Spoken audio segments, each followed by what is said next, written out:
Good Monday morning. This is Zakiya Larry with Zakiya Larry live in the building. Oh my gosh, so listen. Y'all, I am just so excited, and I'm also from the South, so I'm a little beside myself. That's what we like to say in the Deep South because, the platform here with Synergy Radio is just expanded. Everything is blowing up. It's so exciting. And what that means for us, because, I'm all about real life, real talk, real change. And so that means that more people are able to elevate themselves past where they are to where they want to be. And so that just means a lot.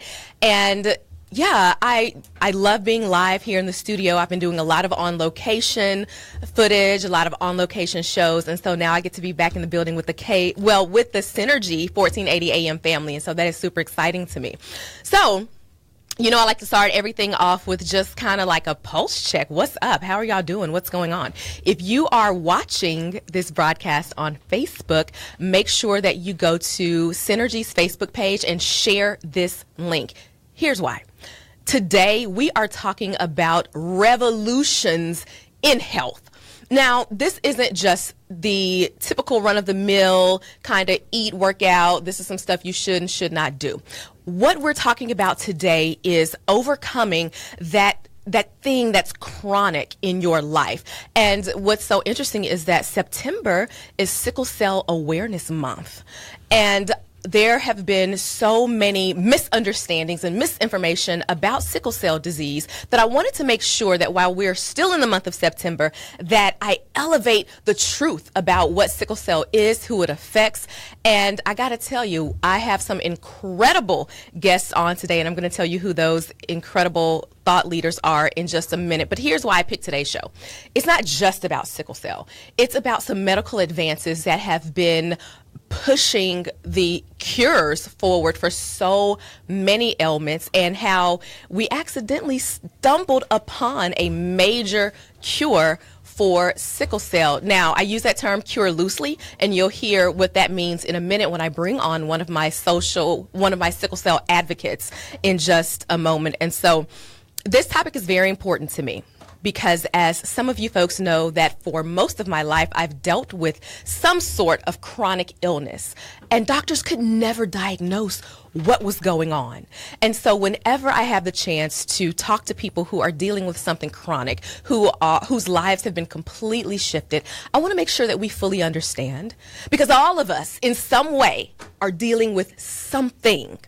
And it may not be sickle cell in your case. It may be cancer. It may be leukemia. It may be a sad state of mind. There are some things that have just been chronic in a lot of people's lives. And today we're going to talk some advances to overcome those. One, from a sickle cell perspective, but then also across the board. I'm an elevation strategist, and it's all about that. So that's what I'm so excited about today. And one of the things, I'm going to drop this on you before I hop into my fave segment, but one of the stories that you're going to hear today, I'll say this, a lot of people have been waiting a lifetime to hear this story. And so you get to be part of that, and I cannot wait. So if you want to weigh in on some innovative things that you've been doing to get out of that chronic stuck space, to elevate yourself mentally, physically, emotionally, you can call me and talk to me live right here at 832-230-5592. That's 832-230-5592 right here at Synergy Radio Network. Or you can hop on ZakiyaLarryLive.com and check out the live stream, share that as well. So we got a whole bunch of really good stuff going on today. And by the way, if anybody is afraid of Big Brother, you're really gonna want to listen to this show, because we're gonna get into everything from gene therapy, yeah, I said it, stem cells, gene therapy, and what that actually looks like. And so let me tell you about my guest today. I cannot wait. We have Dr. Michael Guerrera. He's the director of the Bleeding Disorders and Thrombophilia Program in the Division of Hematology at Children's National Health System in Washington, D.C. I bet you can't say that title 3 times fast, because guess what? I can't. So I cannot wait to talk to Dr. Michael Guerrera, because he actually was part of a pioneering treatment and pilot that actually healed a little girl from sickle cell. And speaking of that little girl, she's part of the incredible, tenacious Perry family. And so we will be talking to the Perry family about their road, their experience, what it's like, raising a child with sickle cell disease and what that hope looks and feels like when most of your dreams have been dashed against a rock, and then why they decided to try gene therapy with Dr. Guerrera. So that's going to be just so compelling, guys. And just make sure you have your tissues ready, but make sure you're also sharing this show, because a lot of these therapies are not just for sickle cell. And then coming up in the show, we will have Rona Wiggins. She is a sickle cell educator. She's an advocate. She's a thriver. Rona has lived with sickle cell disease 3 times past the expiration date doctors have given her. And so when you hear from this woman and her perspective, it's going to shift how you see your life and the challenges that you encounter as well. And so I'm so excited to have Dr. Guerrera, the Perry family, and Rona Wiggins on. This is going to be so incredible. But before we get started, you know it's time for my favorite segment, Wait What? Please back away. So listen, Wait What is all about something random that has happened. It may be uncomfortable. Sometimes it's funny. But today's Wait What is, I'll just share mine. You know, first of all, my question is, what has made you say, wait, what, during a time when your deepest concerns were not taken seriously? What has made you say, wait, what? And this is so appropriate for today's show topic, because here's my wait, what. I was about 15 years old, and I was on competitive cheerleading, gymnastics, student council, French club, on and on and on, track team. And I had passed out at track practice, and I was often just really sick and dizzy, and just, you know, it just had gotten to be too much. So my mother took me to the doctor.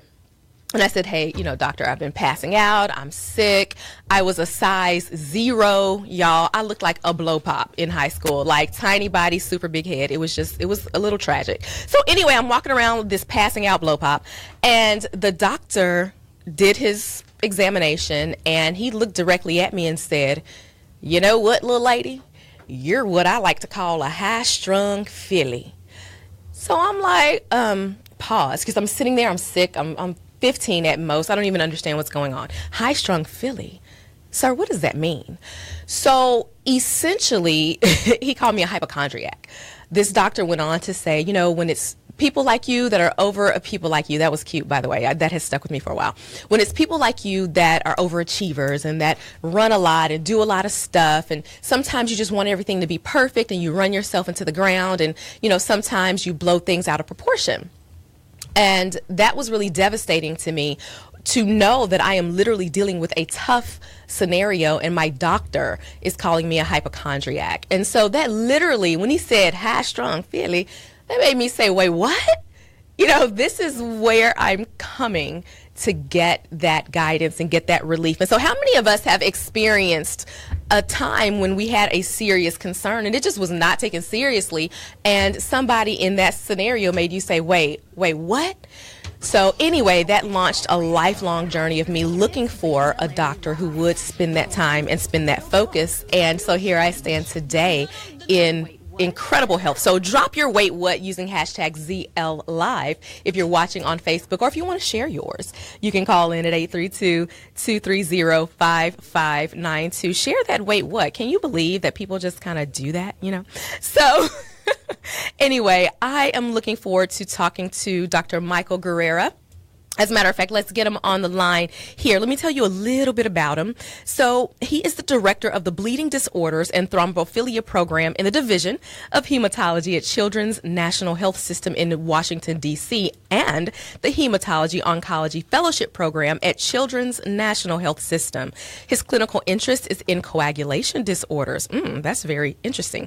He also has an interest in medical education and recently participated in the first Children's National Health System and the George Washington University Master Teacher Program. Phenomenal. Good morning, Dr. Guerrera. Good morning. Hey. Thank you so much for joining us here on Zakiya Larry Live. Now, you know, today we are talking about, and here's the topic: share the story, break the cycle, from family medical secrets to personal empowerment. And Dr. Guerrera, I really feel that you've been at the center of helping families find personal empowerment. And you've worked with a family very special to us, and we'll talk to them today, the Perry family.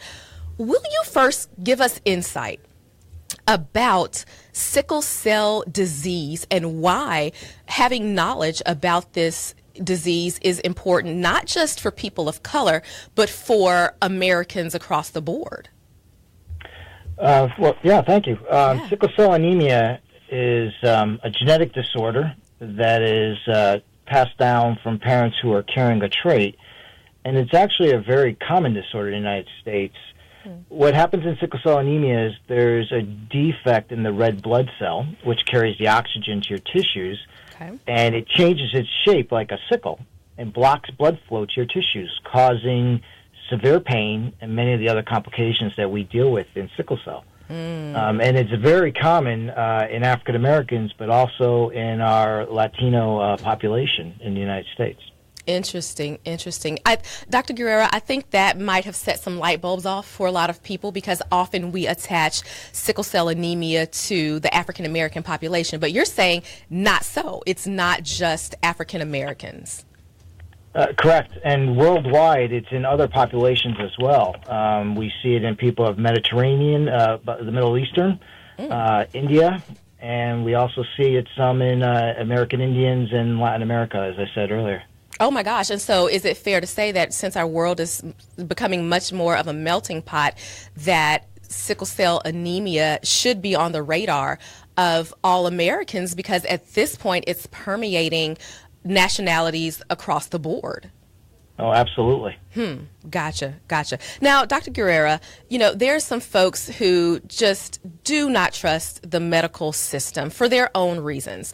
And I will only speak from the perspective of the story that I shared earlier of not being taken seriously. And then we know that historically there have been some clinical trials that African Americans have not participated in because of mistrust of the medical system. Some studies have shown that. So I'd not like to paint it with a broad brush, but I did want to touch on that. To that point, you've still been able to use innovation to literally shift the life of one of your young patients. Can you tell us about that innovation and how that came about?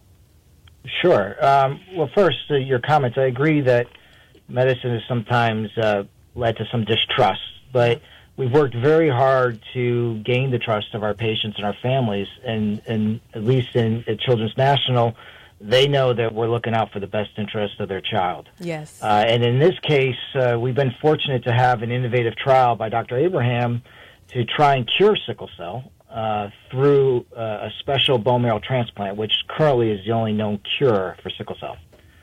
What's innovative about this is it's not using a match donor, which is the best that we could find, but is using what we call a haploidentical or a half-match donor. And what's important about that is many of our patients don't have bone marrow transplant donors out there that match them, and this allows us to expand access to a cure for a patient population that truly needs a cure. Wow.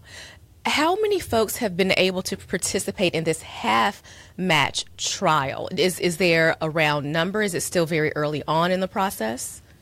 It's still early. The trial is ongoing. What goes on with these trials is we continue to recruit until either we hit the maximum number that are supposed to be recruited, or if for some reason there's a safety concern, we have these special stops in the study to stop the study if there's concerns about safety. But I don't have an exact number of the number of people on trial yet. Gotcha. So, Dr. Guerrera, if you will hang around with us, we are going to go to break in just a moment. And when we come back, I would love for you to give us insight on the benefits of this trial, how people can get involved, and I'll say this loosely, how this discovery came about, because it was not intended initially for sickle cell disease, right? Yes. Okay, wow. I would love for us to delve into that right after this break. Dr. Guerrera, this is Zakiya Larry Live. Zakiya Larry Live. Everybody has a past, so together we'll use all of it to unlock your purpose. It's about real life, real talk, real change. Welcome to Zakiya Larry Live. In the past year, KYND became one of the fastest growing radio stations in the country. Well, we've outgrown our old home, and we're ready to take it to the next level. We are now Synergy Radio. More power. All day, all night. Wait, what?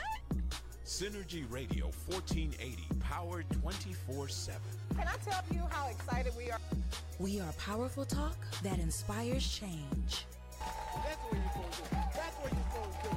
With transformational coaches ready to help you get to the next level. You will find some things that speak to your soul. Synergy Radio 1480 will continue to bring you all the voices you know and love. Gotta have you here on the Yolanda Adams Morning Show. This is Rashawn McDonald. Welcome to the journey with Tiffany Smith. Hello, my name is Les Brown. I'm Paris Ely. We're your hosts, Tristan and Cece. This is Oscar Hines. Hey, it's Zakiya Larry live. This is Nicole R. Coleman. Hey, and I'm Tasha Evans. This is the reality check, Dr. D. Yvonne Young. Welcome back to the show. I'd like to shout out our live studio audience once again. Tune in every day, 1480 a.m. Are you ready for talk that inspires change? Tune in to Synergy Radio 1480 in your car, in your house, or on any mobile device at synergyradionetwork.com. That's my story, and I'm sticking to it. CEO of Quicken Loans. Every day people ask me, can I still take advantage of today's low rates? Is it still a good time to refinance? The answer is yes. Now's a great time to call Quicken Loans at 800-QUICKEN. The rate today on a 30-year fixed-rate mortgage is 3.99%, APR 4.19%. Call us today at 800-QUICKEN or go to QuickenLoans.com. That's 800-QUICKEN. Call for cost information and conditions. Equal housing lender. Licensed in all 50 states. NMLSConsumerAccess.org number 3030. Injured on the job? For the past 3 decades, Orango Chiropractic Clinic has been treating patients who have been injured on the job, in automobiles, while playing sports, or at home. As a result, the clinic has expert personnel who can help you with your workers' compensation or automobile claim to ensure that you receive the best health care and benefits. We welcome and offer same-day service to most workers' compensation and personal injury cases, and honor many other insurance plans. To find out if yours is among them, simply give us a call.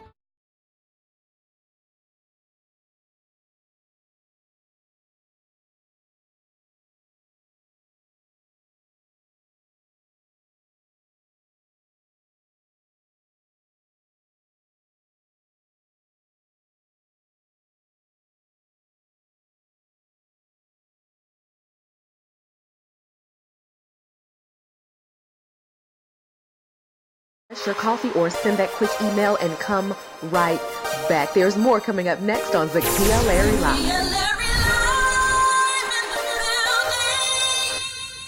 Welcome back to Zakiya Larry Live. The topic of our show today is share the story, break the cycle, from family medical secrets to personal empowerment. And we're really starting with a focus on gene therapy and innovations in curing essentially sickle cell anemia and the different thought processes behind that. But at the end of the day, it starts out with your family medical history, and we'll get into what that looks like when it comes to taking responsibility. Whose job is it to let you know if you have a trait or are a carrier of any of these diseases? And so on the line we have with us Dr. Michael Guerrera. He's the Director of Bleeding Disorders and Thrombophilia Program in the Division of Hematology at Children's National Health System in D.C. Hi there, Dr. Guerrera.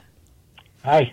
Hey, thank you so much for hanging in there with us. You've given some really interesting and compelling information about what sickle cell anemia is, what it is not, and that it isn't just an African American disease. And I think that really, really helps shift some thought processes here. So, Dr. Guerrera, I'd love for you to give us a little insight into the gene therapy that you used and that your department used to help heal a little girl. But my understanding is that particular gene therapy was not invented initially to cure sickle cell. Where did that come from? Can you talk to us about that? Sure, I could talk a little bit about it. Sure. Globally, we just don't have enough donors for anybody that would require a bone marrow transplant. Initially, we transplanted because of people with cancer. And in the past, we found that a patient with cancer had sickle cell, and their sickle cell was cured with transplant. And that kind of started this whole process many years ago. Some very innovative scientists realized that they could use a half match to cure other diseases. And what Dr. Abraham's team here is doing is applying that theory to sickle cell.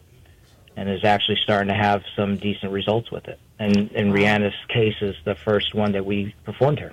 Wow, incredible. Dr. Guerrera, before we let you go, what are some maybe 1 to 2 tips that you have for the folks listening when it comes to joining, being tested to be donors? Do you have any tips or any encouragement for us? Because maybe we don't really understand the severity.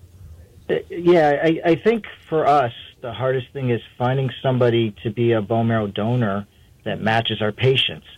And sometimes that actually branches a little bit down racial guidelines or where in the world your ancestors are from. And so I strongly encourage people of color to join the National Marrow Donor Registry, because at some point they may actually be able to save the life of a child or an adult with sickle cell anemia or other diseases. In addition to transplant, we're in dire need of bone marrow, blood donors. And if people would donate blood to the Red Cross or to their local hospitals who are recruiting, this really does help our African American patients, because we do try and match more proteins than the average blood donation. Interesting. And my last question here, because we're about to talk to the Perry family, and I'm so excited. They're going to talk about the work that they've done with you. My last question here, Dr. Guerrera, when I hear transplant and bone marrow, and how painful is this process, and what is the downtime if a person is interested in donating, but there's some trepidation there? Yeah, so for the recipient, it's an involved process. But for the donor, there's 2 ways to donate, and it all depends on what the team needs. One way is they just hook you up to a blood donation machine, and they peel off your stem cells from your blood. More commonly, however, we actually try and get the bone marrow from your bone, which means that we put little needles in your hip bone while you're asleep, and we draw the marrow out from there. Gotcha. Most people complain of some soreness. It's not serious pain, but it is sore for a few days, and usually we tell people to take it easy for a couple days. Okay, so soreness to save a person's life. Is that a fair summation? A bit of soreness? Yes, ma'am. Yeah, you get soreness from going to the gym, or in my case, sometimes going. So, at that point. And I'm not saving a life, Dr. Guerrera. I'm just kind of not eating muffins as much, right? You're helping your own life. There you go. Thank you so much for joining us, and our patients and friends and family just really appreciate you here at Zakiya Larry Live, Dr. Guerrera. We appreciate you. Thank you for joining. Thank you for having me on. My pleasure. And now we're going to talk to the Perry family, who is very involved with the work that Dr. Guerrera is doing. We have on the line Mom Sharika, Dad Daniel, and then we have our supernova superstar Rhiannon, who has been cured from sickle cell, and then in their family, rounding it out, is little sister Raina. Good morning, Perry family. How are you? Hi, can you hear me? Yep. Yes. Fabulous. Good morning. Thank you for joining. Now, I just had a conversation with Dr. Guerrera, and of course, I am huge fans of the Perry family here. I'd love to talk to you about your journey. So, good morning. Thank you for being here on Zakiya Larry Live. Good morning. Thank you for having us. May I say that I am so excited that you all just look alike and are just so gorgeous. These smiles and cheekbones are everything to me. Hey, Rhiannon, how are you? I'm good. How are you? I'm excellent. Hey, Raina. Hi. Loving that headband, sister. Guys, if you want to see this Perry family who has just really enjoyed the cure for sickle cell, make sure that you go to Facebook, Synergy 1480 AM. If you have questions for us, 832-230-5592. So, yes, Perry family. And I'll start with you, Sharika, with Mom. You may have had a chance to hear Dr. Guerrera on the line, but take us back a little bit. I want to back the car up so we can move it forward. Take us back a little bit to when Rhiannon was really struggling with living with sickle cell disease. How did that impact the day-to-day for the Perry family? Well, it impacted it significantly. I mean, it's difficult to wake up in the morning and have your child having been up all night long in a pain crisis, crying and begging for help and begging you to take her to the emergency room, or her little sister sitting beside her crying and trying to soothe her and make her feel better, and to feel completely powerless to do anything to stop her suffering other than give her narcotics, which is something that no parent wants to do, is to have your child, taking doses upon doses of oxycodone or Percocet or whatever it will be to make her feel better, or having my husband, after working a full day, have to get in the car in the middle of the night and drive her around the street. So the car was the only thing that seemed to soothe her. It was very frustrating and very tiring and very exhausting for multiple reasons. Wow, absolutely. Rhiannon, let me ask you, my superstar here, while going through all of this, what were some of the things that you were most afraid of? I think I was just afraid. I was afraid of a lot of things. I was afraid of not being able to make it. I was afraid of,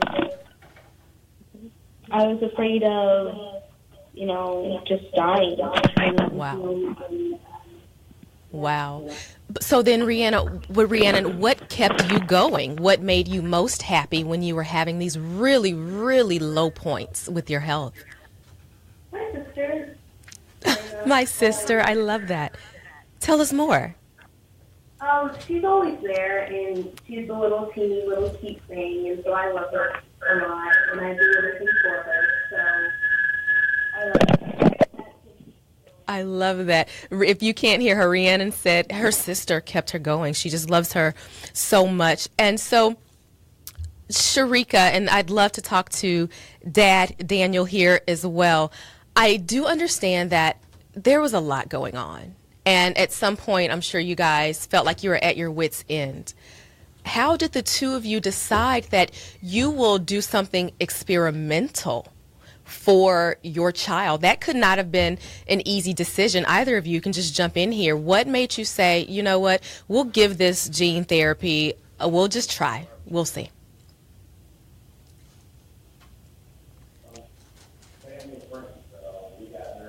Daniel, do you mind stepping closer to your mic, please?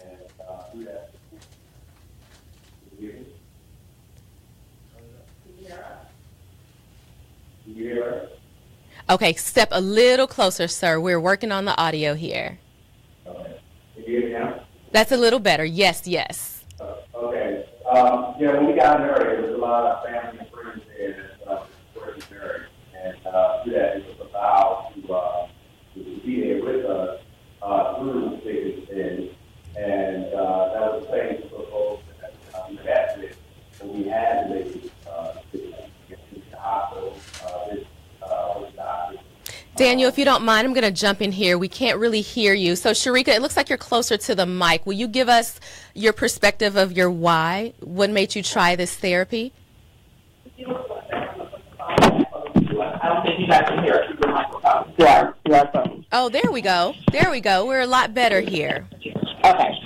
So what Daniel was saying was that throughout our entire marriage, we have a strong core of family and friends who have helped to keep us strong. Wow. And so it was time to make the decision as to whether or not to move forward in the clinical trial.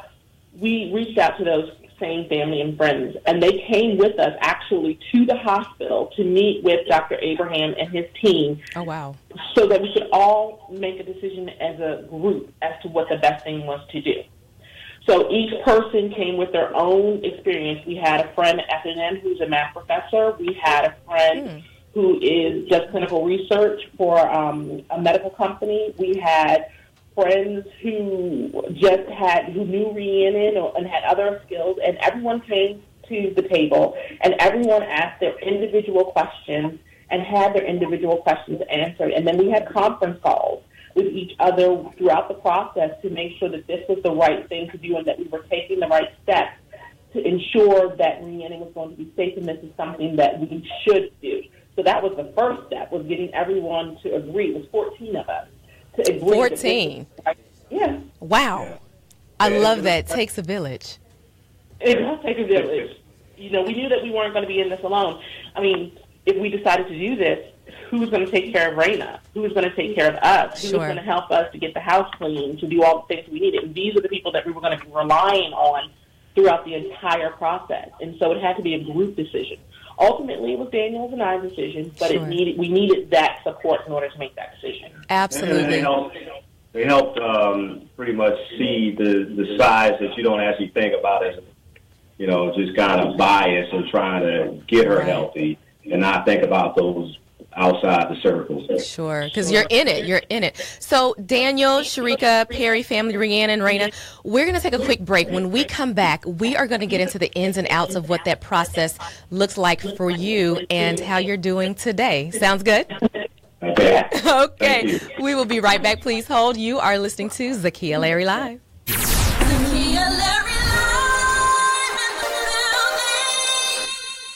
All Phase Assistance Care, 24-hour quality care serving the elderly since 1993, specializing in transportation. In the past year, KYND became one of the fastest growing radio stations in the country. Well, we've outgrown our old home, and we're ready to take it to the next level. We are now Synergy Radio.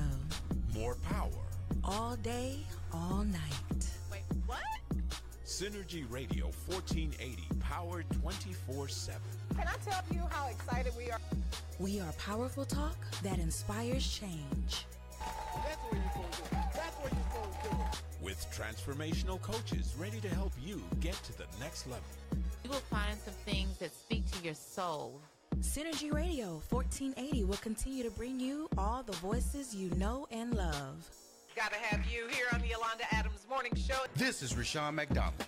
Welcome to the journey with Tiffany Smith. Hello, my name is Les Brown. I'm Paris Ely.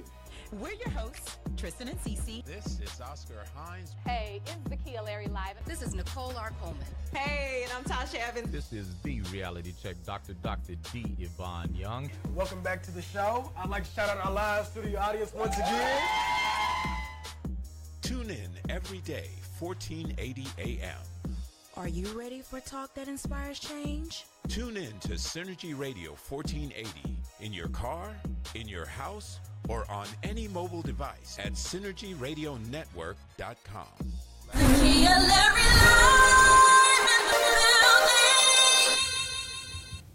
Welcome back to Zakiya Larry Live. We're talking Share the Story, Break the Cycle, from family medical secrets to personal empowerment. And we're talking about some chronic illnesses that have been cured essentially through gene therapy and other scientific advances. And right now we're talking to the Perry family, who has had their own journey with sickle cell, and their young daughter Rhiannon, who has been cured because of an innovative new treatment out of Children's National Health System in DC. Hello, Perrys. Hello. So you were giving us insight into having a village of 14 that accompanied you to doctor's appointments to decide if a trial, essentially gene therapy, was going to be right for your family. But before we even get there, how did you even find out this was a possibility? It's so many people living with chronic illnesses, cancers, sickle cell, and they don't even know what's available. How did you find out in the first place?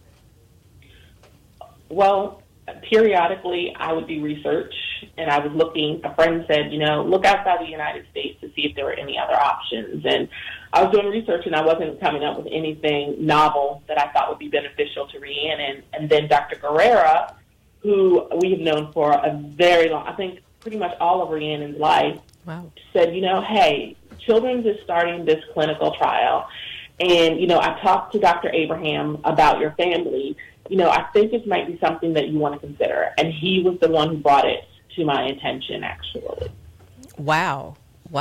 And then so from there, it was brought to your attention. You gathered your village and you decided that this would be a great idea to try for Rhiannon. Now, Rhiannon, let me ask you a question really quickly.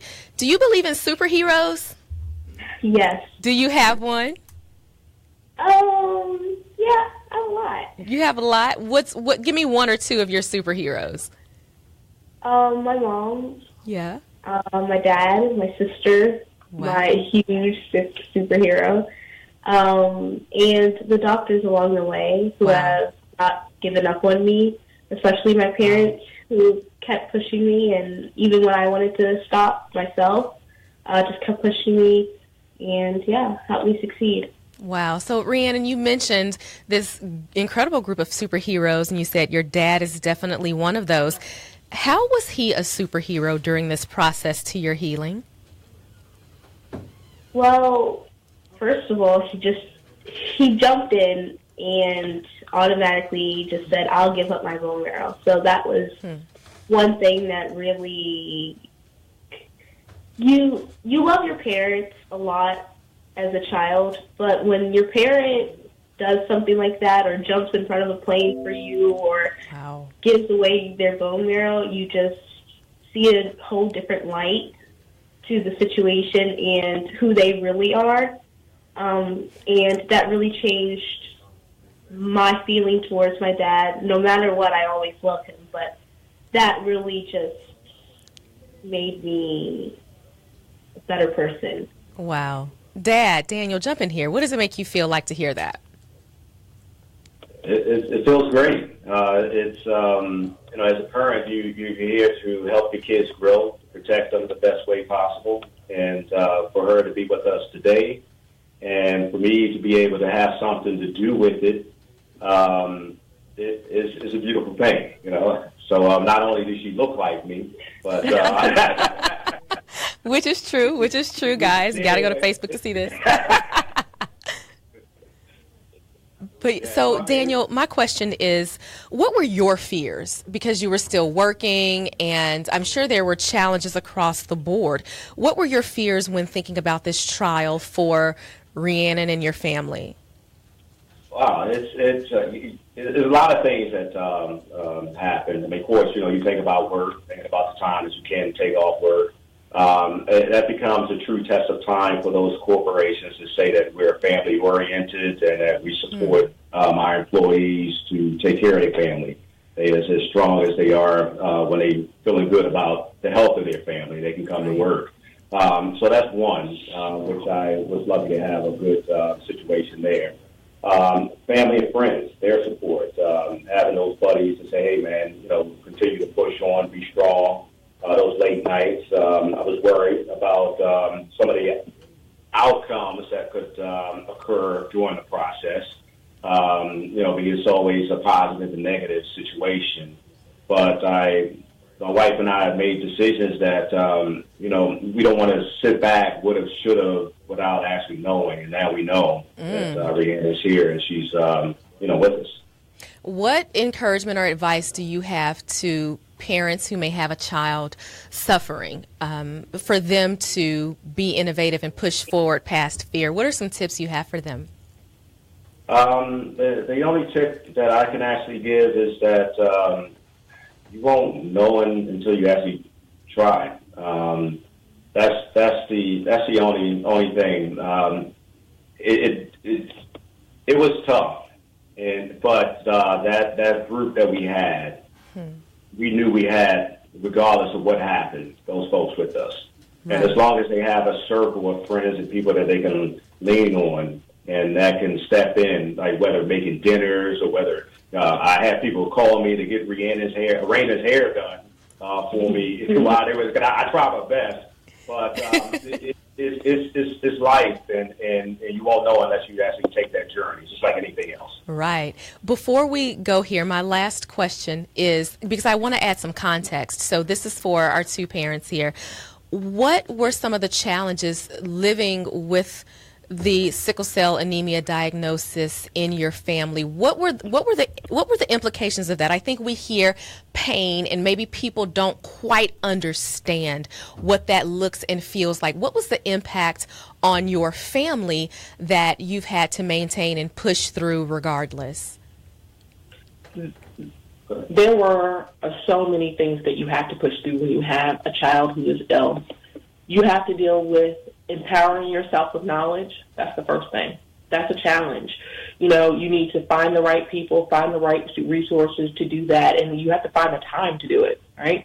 So you got to take care of this family, then you got to do the research. You got to almost become a doctor yourself in a sense, make sure you know the terminology and things like that.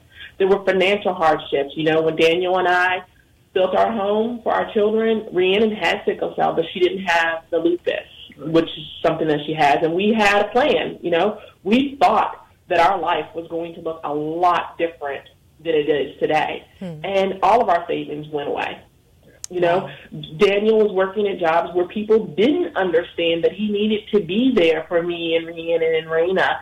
And that was a struggle. It was a struggle on him as a man, as a father, to think about taking care of your family. I mean, how do you take care of your family, you know, when you have to work, but you need to be there for them? That is a very hard struggle to balance. You know, how do you pay the rent and keep the medical insurance up when you're worried about, is your wife eating because she's taking care of your kids? You know, those type of things. There was a strain on us in our terms of our relationship. How close are we to one another? That's a big one.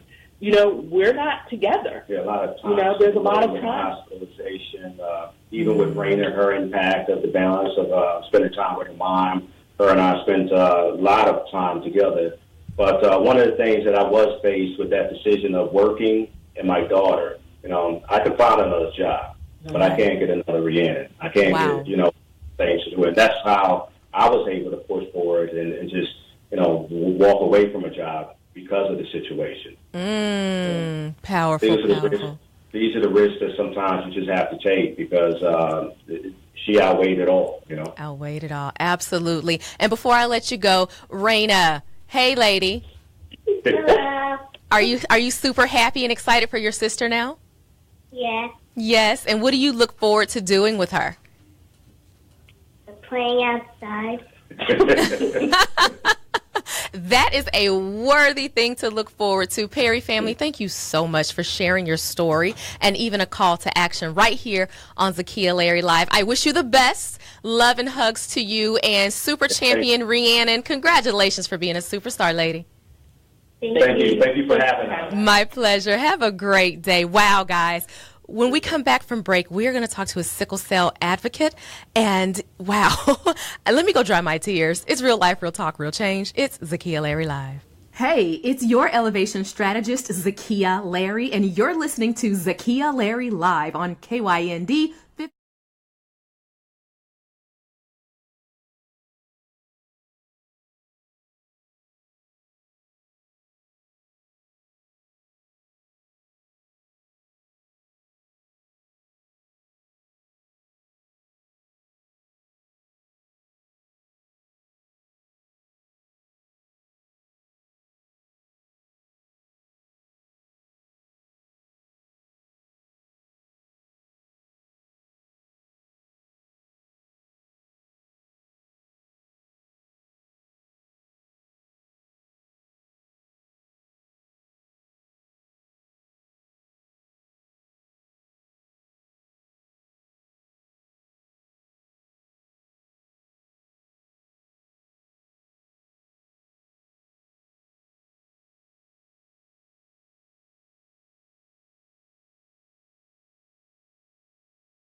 Hey, welcome back to Zakiya Larry Live. We are talking Share the story, break the cycle, from family medical secrets to personal empowerment. Now, I say family medical secrets because we just talked to the Perry family, who's actually quite transparent, no secrets there. But we've been talking to experts in the Perry family about sickle cell anemia, and their daughter Rhiannon has been cured from a trial gene therapy. And as a matter of fact, Rhiannon has also been diagnosed with lupus. And so all of us in some way, be it health, mental, emotional, are dealing with something. And for so many people, we're dealing with something chronic. And so I'm making sure that today I give you tips to help you elevate to your new level mentally, spiritually, physically, and especially in your health. And so on the line, we will now join with Rona Wiggins. Rona is an activist, a speaker, an educator when it comes to stem cells. And when it comes to sickle cell anemia. And as a matter of fact, she is a thriver. And we'll talk about exactly what that means. But I wanted you to understand that some of these conditions really are genetic. And that's what I'm talking about when it comes to, family secrets. And we'll get into that in a minute, and some call to action for each and every one of us to make sure that we're living the healthiest lives possible, and any offspring that we choose to have that opportunity as well. Good morning, Rona. How are you, Rona? Good morning. Good morning. I am doing well. Quite early here. Well, guess what? I love that you're helping us to do Mondays differently and get in some real life, real talk, real change. So thanks for waking up with us. No worries. None at all. So, Rona, I just talked to Dr. Guerrera, who works in hematology, and he's done gene therapy on the Perry family that just joined us. And their daughter was cured through a trial gene therapy. She was cured of her sickle cell anemia. And we also learned today that this therapy was discovered to treat cancer patients, and some of those patients with leukemia who also had sickle cell anemia. The sickle cell anemia actually went away. So that's kind of been our conversation today. And so I'd love to bring you in because you have a different perspective, a different call to action, and a thriving life. Can you first tell us a bit about you as a thriver? I heard that you're not supposed to be as active and amazing as you are right now. What does that really mean? That's so true. I've been given so many death dates in my life. I mean, 5, 10, 13. The last death date I was given was 35, and I am a thriving 43-year-old now. So Yes, I attribute it to God because only God knows when I'm going to leave this earth and not man. So I take every day and live it well with my sickle cell. How do you live well? What's one of your hobbies? And I'm just queuing this up for you because you got to tell this part. I'm so excited. What's one of your hobbies that helps you to live well? I actually ride motorcycles. Yes. I picked that up because I was living to die for a little while because depression is a thing. And I decided to get a motorcycle and just live. I ride. It's a freedom that I cannot express to you. Wow. Rona, let me just say this. There are people who are given diagnoses of a hangnail and they stay in bed. You've literally been given death dates. How on earth do you push past that? Because before we even get into the ins and outs of sickle cell anemia, I want to touch on that elevating mindset. How do you even push through that when you look at the calendar and say, well, tomorrow's supposed to be it? My Lord, how do you live with that? Well, for a long time, I did suffer with a lot of depression, a lot of anxiety. So I had to basically learn how to live better because I got tired of spending my life in the hospitals. I got tired of being poked and prodded, and I said, okay, so how are we going to live? How are we going to do better? And so I had to really figure out how to live better with sickle cell versus living in a hospital. Well, and how did you do that? Was it diet? Was it mindset? Okay, so I started out, I did a whole bunch of different treatments. Of course, when you're young, you do the penicillin, you do the folic acid. Then I went on and I started doing simple transfusions, which are blood transfusions. Then I tried, after that, hydroxyurea. After hydroxyurea, actually with my apheresis, which is a blood exchange, they took me off of the hydroxyurea. But Now I do apheresis, which is blood exchanges, and I do them every 4 weeks.